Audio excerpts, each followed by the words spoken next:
흉흉한 소문이 있고 귀신이 나온다는 이 집.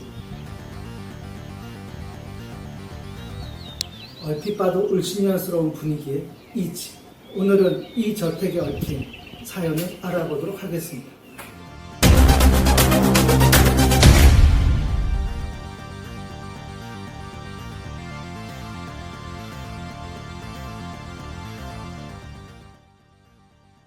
안녕하십니까, 큐입니다. 조금 전 본 저 집은 여러 명의 주인이 거쳐간 집으로 이웃들이 귀신이 있어 더 이상 사람이 살지 않는 집이라고 합니다. 가까이에서 촬영할 수는 없었습니다. 지금은 마지막 주인이 이 집을 리모델링하다 인부들이 귀신을 보고 일을 그만두어 더 이상 공사를 할 수 없어 멈춘 상태입니다. 왜일까요? 귀신이 왜 나타납니까? 이 집은 몇 년 전 가정부가 자살을 했다고 합니다. 이 가정부가 귀신이 되어 나타난다고 사람들은 믿고 있습니다. 그런데 저희에게 이 집을 제보한 유라는 친구는 소문과 다른 이야기를 해주었습니다. 유는 바로 가정부가 자살한 것이 아니라고 말해줬습니다. 이 집에는 차와이라는 중년 남자와 그 가족이 살고 있었습니다. 아내, 아들, 딸, 그리고 어린 미얀마 가정부, 이렇게 5명이 이 집에 함께 살고 있었다고 합니다. 태국에서는 미얀마 사람들이 국경을 넘어와 3D 업종의 일을 합니다. 그중 어린 아가씨들은 가정부로 일을 많이 하고 있습니다.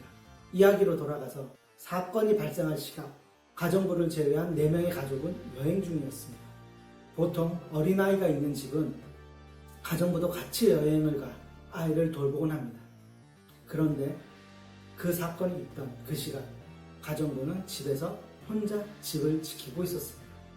보통 주택단지에서는 여행을 갈 경우 그 빈집이나 또는 가정부만 있는 집을 특히 잘 관리해 줍니다.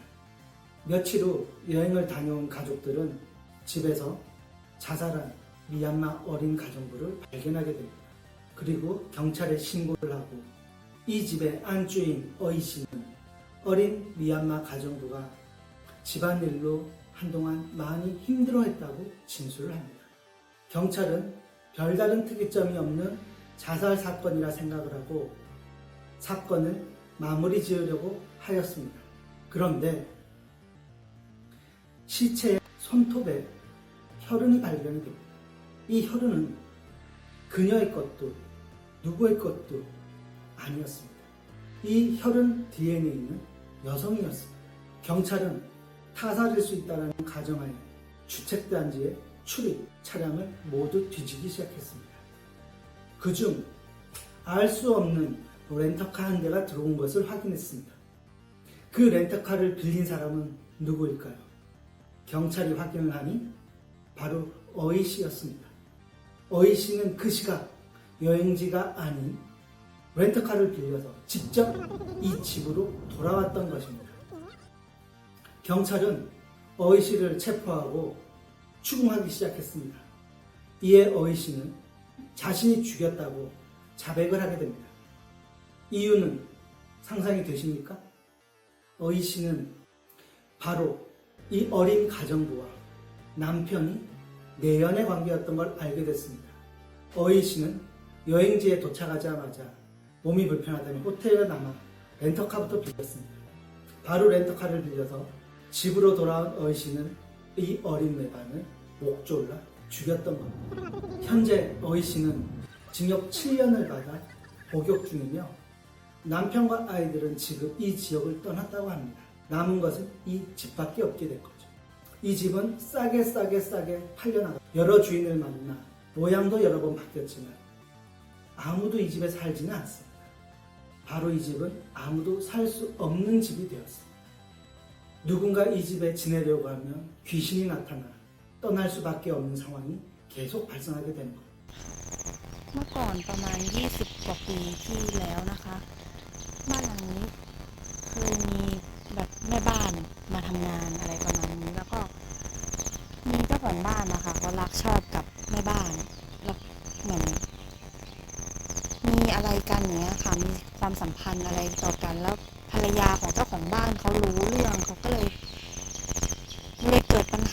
เลยมีการศพอนาถกรรมอะค่ะการตายเกิดขึ้นในบ้านหลังนี้ และทีนี้บ้านหลังนี้มีคนหลังจากนั้นนานนะคะ มีคนมาเช่าซื้ออะค่ะคล้ายๆซื้อบ้านหลังนี้แล้วก็พร้อมที่จะต่อเติมแล้ว แต่ไม่อยู่ไม่ได้อย่างเงี้ยค่ะ เพราะว่าวิญญาณของแม่บ้านนะคะวนเวียนอยู่ภายในไม่ไปไหน 19살 꽃다운 나이에 타국에서 가정부 생활을 하다 죽은 어린 아이에게 바로 영원히 이 집에 남아있다고 합니다. 그렇다면 사모는 그 아이에게 복수를 한 것입니까? 아니면 질투를 한 것입니까? 복수라면 남편도 같이 복수를 해야 되지 않나요? 지금 남편의 입장은 어떨까요? 아내를 살인자로 만든 그 남편은 지금 어떤 마음일까요? 어린 가정부가 죽은 이 집을 다시 한번 보겠습니다. 끝까지 시청해 주셔서 감사합니다. 이거 녹음 좀 하자. 이 부분부터 나갈게요. 그러니까 미얀마 이게 누구한테 들은 거라고? 그 지역 이제 미얀마 가정부들끼리 하는 말은 그 어린 미얀마 가정부가 사실은 그러니까 주인 남자한테 강간을 당하고 그냥 말도 못하고 그냥 계속 강간을 당하고 있다가 그 어이 씨한테 어이 씨도 알고 있었고 가정부를 계속 강간하고 있다라는 거를 그 어이 씨가 알고 있었다라는 거 아니야, 그지? 오케이. 애가 이제 임신을 하게 되니까 그 안주인이 죽였다는 거 아니야. 그래서 죽였다는 거 아니야. 배가 불러서 소문이 날까봐 죽였다는 거 아니야. 그게 진실이라는 거 아니야. 가정부들끼리는.